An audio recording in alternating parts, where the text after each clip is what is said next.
சமீபத்தில் நடைபெற்ற தமிழக சட்டமன்ற தேர்தலில் தளபதி விஜய் அவர்களுடைய தமிழக வெற்றி கழகம் தமிழக மக்களிடையே பேராதரவை பெற்று மிகப்பெரிய வெற்றியை சந்திச்சது. இதனடுத்து பாத்தீங்கன்னா தளபதி விஜய் அவர்களுமே சமீப காலத்துல தான் முதலமைச்சராக பதவியேற்றாரு. பதவியேற்ற உடனேயே பல அதிரடி மாற்றங்களை பண்ணாரு. தற்போது வரைக்குமே நாளுக்கு நாள் ஏதாவது ஒரு புதிய திட்டத்தையும் ஏழை மக்களுக்கான சட்டத்தையுமே கொண்டு வராரு. ஆகையால பாத்தீங்கன்னா தற்போது அடுத்த பல வருடங்களுக்கு முதலமைச்சர் அரியணையில விஜய் அவர்கள் தான் அமருவார் அப்படின்ற செய்திகள் தினமுமே ஒழித்து கொண்டிருக்கு. இந்த நிலையில தற்போது தளபதி விஜய் அவர்கள் நடிப்புல கடைசியாக உருவான திரைப்படம் தான் சின்னநாயகன். இந்த படத்தை திரையரங்குகளை பார்க்க வேண்டும் அப்படின்னு கோடான கோடி ரசிகர்கள் ஆவலுடன் காத்துட்டு இருக்காங்க. ஆனால் சென்சார் போர்டு குழுவோ விடாப்பிடியாக இந்த படத்திற்கு இன்னமுமே சென்சார் சர்டிபிகேட் வழங்காமல் இருந்துட்டு இருந்தாங்க. சமீபத்துல இதற்கான பேச்சுவார்த்தைகள் நடந்து முடிந்திருக்கா. அதாவது ஜனநாயகன் திரைப்படத்துடைய சென்சார் சர்டிபிகேட் இன்னும் ஒரு வாரங்கள்ல அதிகாரப்பூர்வமாக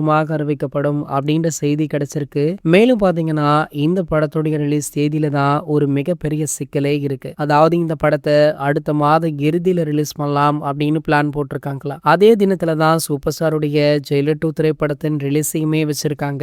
தளபதியுடைய கடைசி படம் சோலோவாக ரிலீஸ் ஆனா நல்லா இருக்கும் அப்படின்னு ரசிகர்களுமே விரும்பினாங்க. இருந்தாலுமே சூப்பர் ஸ்டார் அவர்கள் விடாப்பிடியாக அதே தேதியில தான் ரிலீஸ் பண்ணுவேன் அப்படின்னு அடம் பிடிக்கிறாரா. ஆகையால கண்டிப்பாக ஒரு மிகப்பெரிய கிளாஷ் இருக்கு அப்படின்றதுல எந்த ஒரு மாற்று கருத்துமே கிடையாது. இது போன்ற செய்திகளை பத்தி நீங்க உடனே தெரிஞ்சுக்க நம்மளுடைய சேனலை மறக்காம சப்ஸ்கிரைப் பண்ணிக்கோங்க.